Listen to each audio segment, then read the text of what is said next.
नमस्कार, ये आकाशवाणी शिमला है। अब आप शशि चौहान से प्रादेशिक समाचार सुनिए। आज के मुख्य समाचार।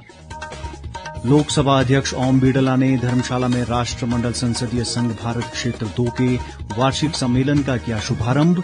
देश की सभी विधानसभाओं में AI तकनीक के इस्तेमाल पर दिया बल।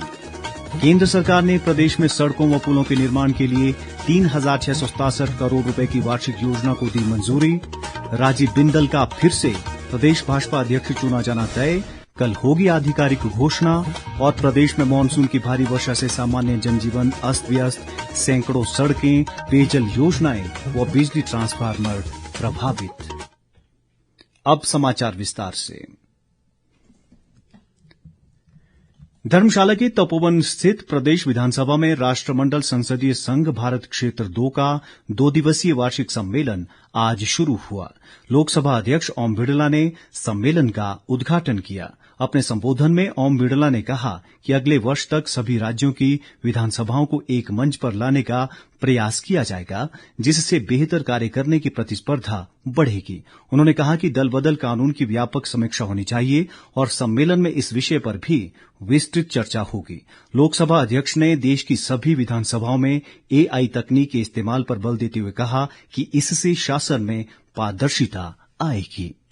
हम राज्य की विधानसभाओं के अंदर भी राज्य विधानमंडल के सदस्यों को भी AI टेक्नोलॉजी के उन टूल्सों के नवाचारों को आपस में साझा करना चाहते हैं और इसीलिए AI टेक्नोलॉजी भी शासन में पारदर्शिता लाती है, जवाबदेही लाती है। और मुझे आशा है आने वाले समय में सभी राज्यों की विधानसभाओं के अंदर उनके माननीय सदस्यों को AI के टेक्नोलॉजी का उपयोग और जो संसद ने पेपरलेस के साथ साथ डिजिटल संसद जिसमें सारी कार्रवाइयां या कानून बने उन सबको डिजिटाइज कर एक प्लेटफॉर्म पर लाने का काम किया है। विधानसभा अध्यक्ष कुलदीप पठानिया ने बताया कि सम्मेलन में विकास में विधायकों की भूमिका, दल बदल विरोधी कानून और आर्टिफिशियल इंटेलिजेंस जैसे मुद्दों पर विस्तार से चर्चा की जाएगी। इसमें हम 5 स्टेट्स तो जो है वो होस्ट स्टेट्स हैं, जिसमें हिमाचल है, जम्मू कश्मीर है, साथ में पंजाब है, हरियाणा है, दिल्ली है। जो इश्यूज हमने कॉन्फ्रेंस में रखे हैं, जिसमें 3 इश्यूज हैं।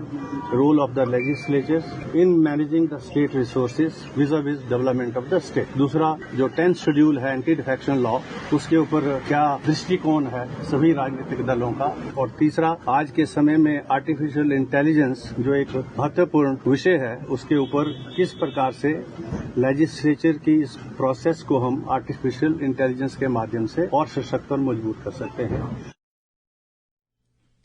सम्मेलन में हिमाचल के अलावा पंजाब, दिल्ली, हरियाणा और जम्मू कश्मीर के विधानसभा अध्यक्ष, उपाध्यक्ष, मुख्य सचेतक और उप मुख्य सचेतक भाग ले रहे हैं। इसके अलावा कर्नाटक, असम, उत्तर प्रदेश, गुजरात, महाराष्ट्र और तेलंगाना राज्यों के विधानसभा अध्यक्ष भी सम्मेलन में विशेष रूप से हिस्सा ले रहे हैं। मुख्यमंत्री सुखविंदर सिंह सुक्खू ने अपने संबोधन में सभी गणमान्य व्यक्तियों का स्वागत करते हुए कहा कि ये सम्मेलन लोकतंत्र को मजबूत करने, विधायी कार्यों में पारदर्शिता बढ़ाने और आपसी सहयोग को मजबूत करने की दिशा में महत्वपूर्ण भूमिका निभाएगा। उन्होंने लोकतंत्र की रक्षा के लिए दल बदल विरोधी कानून लागू करने को बेहद जरूरी बताया। राज्यसभा के उपसभापति हरिवंश नारायण सिंह ने भी सम्मेलन को संबोधित किया। केंद्र सरकार ने प्रदेश में सड़कों और पुलों के निर्माण के लिए 3,667 करोड़ रुपए की वार्षिक योजना को मंजूरी प्रदान कर दी है। लोक निर्माण मंत्री विक्रमादित्य सिंह ने आज शिमला में बताया कि ये राशि वित्त वर्ष 2024-25 की वार्षिक योजना के तहत मंजूर की गई है। उन्होंने बताया कि इनमें सभी जिलों में राष्ट्रीय उच्च मार्गों में पुलों के निर्माण, सड़कों के स्तरोन्नयन और क्रैश बैरियर जैसे निर्माण कार्य शामिल है। लोक निर्माण मंत्री ने बताया कि उन्होंने हाल ही में नई दिल्ली में केंद्रीय मंत्री नितिन गडकरी से मुलाकात कर प्रदेश में सड़क परियोजनाओं के निर्माण पर चर्चा की थी। विक्रमादित्य सिंह ने कहा कि केंद्रीय मंत्री ने कुल्लू जिले में जलोड़ी जोत के नीचे सुरंग निर्माण के लिए 1,452 करोड़ रुपए मंजूर किए हैं। उन्होंने इसके लिए केंद्र सरकार का आभार जताया है। ताज़ा समाचारों के लिए आप हमारे Facebook page all India radio news Shimla, x handle @AIR News_शिमला और YouTube channel AIR Shimla news पर लॉग इन कर सकते हैं। बाकी समाचार इस अंतराल के बाद। प्रादेशिक समाचारों में आपका फिर स्वागत है। प्रदेश भाजपा के नए अध्यक्ष को लेकर तस्वीर साफ हो गई है और आज नामांकन पत्र भरने के दिन केवल एक ही नामांकन पत्र भरा गया, जो वर्तमान अध्यक्ष राजीव बिंदल ने भरा है। ऐसे में राजीव बिंदल का फिर से प्रदेश पार्टी अध्यक्ष बनना तय माना जा रहा है। इसके अलावा राष्ट्रीय परिषद सदस्यों के लिए भी 8 ही नामांकन पत्र भरे गए। इनमें पवन काजल, राजीव सहजल, त्रिलोक कपूर, पायल वैद्य, बिहारी लाल शर्मा, संजीव कटवाल और गोविंद ठाकुर शामिल हैं। केंद्रीय मंत्री जितेंद्र सिंह कल शिमला में प्रदेश भाजपा अध्यक्ष और राष्ट्रीय परिषद सदस्यों के नामों की आधिकारिक घोषणा करेंगे। भाजपा चुनाव अधिकारी व सांसद राजीव भारद्वाज ने बताया कि अध्यक्ष पद के लिए राजीव बिंदल के नाम 3 अनुमोदन दाखिल हुए हैं। हमारे पास प्रदेश अध्यक्ष के लिए केवल एक ही नाम के 3 सेट प्राप्त हुए हैं। जो प्रस्ताव प्राप्त हुआ है वो डॉक्टर राजीव बिंदल जी का प्राप्त हुआ है। अध्यक्ष और हमारे जो 8 जो राष्ट्रीय परिषद के सदस्यों का जो प्रस्ताव हमें प्राप्त हुए हैं, उनकी विधिवत घोषणा कल पीटर हॉफ में 11 बजे केंद्र की ओर से हमारे जो केंद्रीय मंत्री हैं डॉक्टर जितेंद्र जी, वो आकर इनकी विधिवत घोषणा प्रदेश अध्यक्ष की भी और राष्ट्रीय परिषद के 8 सदस्यों की भी घोषणा करेंगे। प्रदेश में मानसून की भारी वर्षा से सामान्य जनजीवन बुरी तरह अस्त व्यस्त हुआ है। भारी वर्षा के बाद एक ओर जहां नदी नाले उफान पर हैं, वहीं भूस्खलन व भवन गिरने की घटनाएं भी बढ़ रही है। राज्य में 968 बिजली ट्रांसफार्मर प्रभावित हुए हैं। अधिक ब्यौरे के साथ हमारे विशेष संवाददाता। हिमाचल प्रदेश में भारी वर्षा का क्रम जारी है, जिससे प्रदेश के सभी प्रमुख नदी नालों का जलस्तर बढ़ा हुआ है। सिरमौर जिले में यमुना नदी खतरे के निशान से ऊपर बह रही है और प्रशासन ने आपात स्थिति के लिए गोताखोर तैनात किए हैं। किन्नौर जिले में सतलुज नदी का जलस्तर बढ़ने के बाद 450 मेगावाट शोंग ठोंग बिजली परियोजना का निर्माण कार्य बंद हो गया है। प्रदेश में अब तक वर्षा से जुड़ी घटनाओं में 44 लोगों की मृत्यु हुई है, जबकि 5 लोग अभी भी लापता हैं। राज्य में कई स्थानों पर भूस्खलन के कारण 259 सड़कों पर यातायात अवरुद्ध है, जबकि 130 पेयजल योजनाएं भी प्रभावित हुई हैं। राज्य सरकार ने मंडी, कुल्लू और कांगड़ा जिला प्रशासन को सभी बड़े बांधों की निगरानी के लिए निर्देश भी जारी किए हैं। प्रशासन ने लोगों से सतर्क रहने, नदी नालों से दूरी बनाए रखने और अनावश्यक यात्रा न करने की अपील भी की है। इस बीच मौसम विभाग ने अगले 24 घंटों में प्रदेश के अनेक भागों में भारी वर्षा का येलो अलर्ट जारी किया है। रितेश कपूर, आकाशवाणी समाचार, शिमला। राज्यपाल शिव प्रताप शुक्ल ने कहा है कि शिक्षा के साथ साथ सांस्कृतिक गतिविधियां भी व्यक्तित्व के विकास के लिए महत्वपूर्ण है।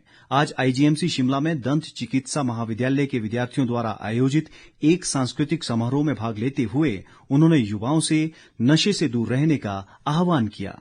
राज्यपाल ने कहा कि नशीली दवाओं के दुरुपयोग को खत्म करने के लिए एकजुट होना जरूरी है। मुख्यमंत्री सुखविंदर सिंह सुक्खू ने कहा है कि राज्य सरकार गद्दी समुदाय के कल्याण के लिए वचनबद्ध है और भेड़ बकरी के नुकसान पर दी जाने वाली मुआवजा राशि को बढ़ाने पर विचार किया जा रहा है। राज्य ऊन संघ के अध्यक्ष मनोज कुमार के नेतृत्व में आज बड़ी संख्या में गद्दी समुदाय के लोगों ने धर्मशाला में मुख्यमंत्री से भेंट की। सुखविंदर सिंह सुक्खू ने कहा कि अगले वित्त वर्ष के बजट में ऊन के न्यूनतम समर्थन मूल्य में वृद्धि का प्रस्ताव किया जाएगा। प्रदेश के प्रधान महालेखाकार कार्यालय ने राज्य सरकार के सामान्य भविष्य निधि अभिदाताओं की वर्ष 2024-25 की वार्षिक विवरणियां प्रदेश सरकार की वेबसाइट www.himkosh.nic.in पर अपलोड कर दी हैं। उप लेखाकार प्रशासन व निधि मीनू शर्मा ने बताया कि प्रधान महालेखाकार कार्यालय की ओर से सभी डीडीओ को पासवर्ड दिया जा चुका है। अंत में मुख्य समाचार एक बार फिर। लोकसभा अध्यक्ष ओम बिड़ला ने धर्मशाला में राष्ट्रमंडल संसदीय संघ भारत क्षेत्र 2 के वार्षिक सम्मेलन का किया शुभारंभ। देश की सभी विधानसभाओं में एआई तकनीक के इस्तेमाल पर दिया बल। केंद्र सरकार ने प्रदेश में सड़कों व पुलों के निर्माण के लिए 3,667 करोड़ रुपए की वार्षिक योजना को दी मंजूरी। राजीव बिंदल का फिर से प्रदेश भाजपा अध्यक्ष चुना जाना तय, कल होगी आधिकारिक घोषणा। और प्रदेश में मानसून की भारी वर्षा से सामान्य जनजीवन अस्त व्यस्त, सैकड़ों सड़कें, पेयजल योजनाएं व बिजली ट्रांसफार्मर प्रभावित। इसी के साथ ये समाचार बुलेटिन समाप्त हुआ। हमारा अगला बुलेटिन आप सुन सकते हैं कल सुबह 9:20 पर। नमस्कार।